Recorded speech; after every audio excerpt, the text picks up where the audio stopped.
चंद्रशेखर और मायावती की लड़ाई में ही नहीं, यूपी उपचुनाव में निर्णायक भूमिका में होंगे दलित वोटर। नमस्कार साथियों, आप देख रहे हैं हमारे YouTube channel AK news 888 channel पर यदि आप नए हो तो चैनल को जरूर सब्सक्राइब करें, वीडियो को लाइक शेयर करें। उत्तर प्रदेश की 10 विधानसभा सीटों पर होने जा रहे उपचुनाव में भी दलित वोटर निर्णायक भूमिका निभाने जा रहे हैं, जिसकी झलक लोकसभा चुनाव में देखी जा चुकी। और उपचुनावों में ये लड़ाई सिर्फ चंद्रशेखर आज़ाद और मायावती के बीच सिमट कर नहीं रहने वाली है। उत्तर प्रदेश में 10 विधानसभा सीटों के लिए जल्द ही उपचुनाव होने जा रहे हैं। यूपी से जुड़े सारे राजनीतिक दल उपचुनाव की तैयारियों में जुटे हुए हैं। वहीं बीजेपी में जारी झगड़े के बीच मुख्यमंत्री योगी आदित्यनाथ ने तो पहले से ही 30 मंत्रियों की टीम बनाकर काम पर लगा दिया है। वहीं आपसी लड़ाई अपनी जगह है, लेकिन डिप्टी सीएम केशव प्रसाद मौर्य अपनी ज़्यादातर सोशल मीडिया पोस्ट में एक बार जरूर कहते हैं कि 2027 में 2017 दोहराना है, कमल खिला है फिर खिलाना है। बीजेपी और कांग्रेस तो अपने अपने गठबंधनों के साथ चुनाव लड़ने जा रहे हैं, लेकिन चंद्रशेखर और मायावती दोनों ने अकेले अपने बलबूते पर मैदान में उतरने की घोषणा कर रखी है। और जिस तरह से संसद में विपक्ष के नेता राहुल गांधी ने जातिगत जनगणना का मुद्दा उठाया, उसके भी तार यूपी में जुड़े हुए हैं। नगीना से सांसद चंद्रशेखर आज़ाद रावण कह रहे हैं कि देश हित को ध्यान में रखते हुए हमारी पार्टी ने लोकसभा की सभी सीटों पर अपने प्रत्याशी नहीं उतारे, लेकिन उत्तर प्रदेश में हो रहे विधानसभा के उपचुनाव में आज़ाद समाज पार्टी ने अपने कैंडिडेट उतारने का निर्णय लिया है। इतना ही नहीं, आपको बता दें कि आज़ाद समाज पार्टी की प्रदेश कार्यकारिणी तैयारी कर रही है।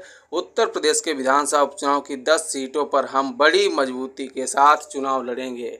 वहीं किसी राजनीतिक दल के साथ चुनाव लड़ने की बात पर भीम आर्मी नेता चंद्रशेखर आज़ाद किसी से भी राजनीतिक दल से गठबंधन करने से इनकार करते हैं और कहते हैं मेरा गठबंधन सीधे जनता से होगा। सवाल उठता है कि चंद्रशेखर आज़ाद के अकेले चुनाव लड़ने की या वजह उनका खुद किसी पार्टी के साथ गठबंधन न करना, या कोई भी पार्टी उनकी आज़ाद समाज पार्टी से हाथ मिलाने को तैयार ही नहीं है।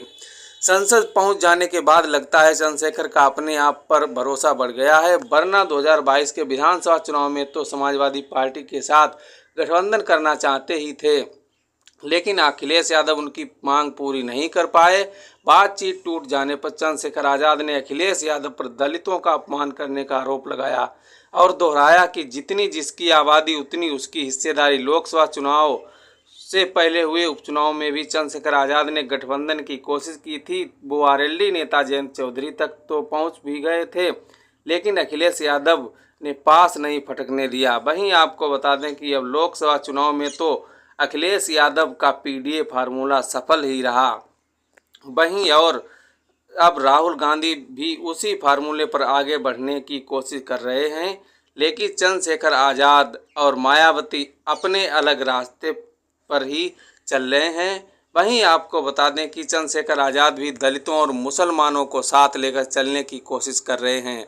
दलितों में भी चंद्रशेखर आज़ाद खुद को बीएसपी संस्थापक कांशीराम के सिद्धांतों पर चलने और उनकी राजनीतिक विरासत पर दावा जताने लगे हैं।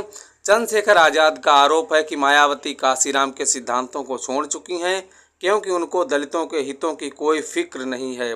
और इसी मकसद से चंद्रशेखर आज़ाद ने लोकसभा में प्राइवेट मेंबर बिल पेश किया है। साफ है चंद्रशेखर आज़ाद संसद पहुंच जाने के बाद मौके का हर संभव फायदा उठाने में जुट गए हैं। ये विधेयक है निजी क्षेत्र में अनुसूचित जातियों, अनुसूचित जनजातियों और अन्य पिछड़े वर्गों के लिए आरक्षण अधिनियम 2014। चंद्रशेखर आज़ाद के विधेयक में निजी क्षेत्र, शैक्षणिक संस्थानों और ऐसे अन्य प्रतिष्ठानों में आरक्षण की मांग की गई है जिनमें कम से कम 20 लोगों को रोजगार मिलता है और सरकार का कोई वित्तीय हित नहीं होता है। विधेयक का जो मकसद बताया गया है उसके मुताबिक मौजूदा दौर में सिर्फ सार्वजनिक क्षेत्र के लिए उपलब्ध आरक्षण के लाभ को निजी क्षेत्र तक बढ़ाना है। वहीं विधेयक का संसद में पास होना न होना अलग मसला है, लेकिन इससे कम से कम निजी क्षेत्र में आरक्षण पर बहस तो आगे बढ़ ही जाएगी। और मामला ऐसा है कि जिसका विरोध करना किसी के बस की बात नहीं होगी। वहीं चाहे चंद्रशेखर आज़ाद के कितने भी खिलाफ क्यों ना हो, लेकिन इसके मामले में किसी के बस की बात नहीं है। चंद्रशेखर आजाद की तरफ से प्रस्तावित कानून में कहा गया है कि केंद्र सरकार को विशेष रियायतों के माध्यम से अनुसूचित जातियों, अनुसूचित जनजातियों और अन्य पिछड़े वर्गों के लिए आरक्षण लागू करने के लिए निजी क्षेत्र की संस्थाओं को प्रोत्साहित करना चाहिए और राष्ट्रीयकृत बैंकों के माध्यम से कम ब्याज दर पर कर्ज उपलब्ध कराने की व्यवस्था सुनिश्चित करना चाहिए। ये चंद्रशेखर आजाद की ही चुनौती है जो मायावती भी हरकत में आ गई हैं। लोकसभा चुनाव के नतीजे आते ही मायावती ने भतीजे आकाश आनंद को फिर से बीएसपी का नेशनल कोऑर्डिनेटर और अपना उत्तराधिकारी बना दिया। लोकसभा चुनाव के दौरान मायावती ने आकाश आनंद को अपरिपक्व मानते हुए दोनों जिम्मेदारियों से मुक्त कर दिया था, लेकिन चंद्रशेखर आजाद के नगीना से सांसद बनते हुए आकाश आनंद को फटाफट मैच्योर भी मान लिया। अब मायावती के साथ साथ अखिलेश यादव और राहुल गांधी भी चंद्रशेखर आजाद को लेकर के चिंतित दिखाई पड़ रहे हैं। तभी तो संसद में बजट पर चर्चा के दौरान भी जातिगत जनगणना का मुद्दा उठा देते हैं। कहने को तो राहुल गांधी के निशाने पर बीजेपी ही होती है, लेकिन बजट के बहाने वो सीधे वोट बैंक पर आ जाते हैं। बाद में राहुल गांधी ने सोशल मीडिया साइट एक्स पर भी लिखा, मैं भाजपा को बता देना चाहता हूं कि हम पर कीमत पर जातिगत जनगणना को हकीकत बनाकर वंचितों को न्याय दिलाने। राहुल गांधी ने लिखते हैं, संसद में जब मैंने जातिगत जनगणना की बात उठाई तो वित्त मंत्री ने हंसकर इस गंभीर विषय का उपहास किया। असल में राहुल गांधी की बात सुनकर वित्त मंत्री निर्मला सीतारमण ने माथा पकड़ लिया था। राहुल बोले, 20 अफसरों ने बजट तैयार किया, हमने पता लगाया, उनके नाम मेरे पास हैं। देश का हलवा 20 लोगों ने बांटने का काम किया है। 90% लोगों में से सिर्फ 2 हैं, एक अल्पसंख्यक और एक ओबीसी, और फोटो में तो आपने आने ही नहीं दिया। समाजवादी पार्टी को साथ लेकर विपक्ष की लड़ाई लड़ रहे राहुल गांधी ने गठबंधन की बात करते हुए लिखा कि इंडिया देश का एक्स-रे सामने ला रहे हैं।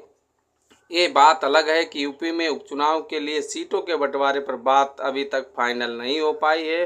दलित वोट बैंक का चमत्कार लोकसभा चुनाव में तो देखा ही जा चुका है, यूपी के उपचुनावों में भी नजर आने लगा है।